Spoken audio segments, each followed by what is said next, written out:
বাংলাদেশের সাথে অন্যায় করেছে ভারত ও আইসিসি, এটার বিচার চাই। বাংলাদেশ বিশ্বকাপে থাকলে আরো অনেক ভালো লাগতো। অস্ট্রেলিয়ার বিপক্ষে ম্যাচ জয়ের পর বাংলাদেশকে নিয়ে একই বললেন শ্রীলঙ্কার অধিনায়ক দাসুন সানাকা। বিস্তারিত দেখুন পুরো ভিডিওতে।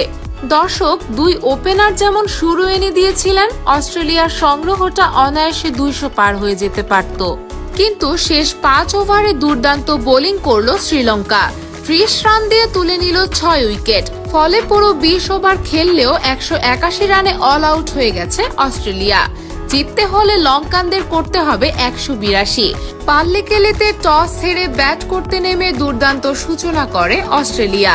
দুই ওপেনার মিচেল মার্শ আর ট্রাভিস হেড রীতিমতো তাণ্ডব চালান লঙ্কান বোলারদের উপর।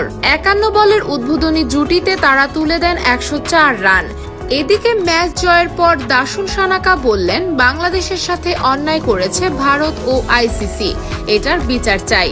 বাংলাদেশ বিশ্বকাপে থাকলে আরো অনেক ভালো হতো। বাংলাদেশকে অনেক মিস করছি, তাদের জন্য অনেক কষ্ট লাগছে।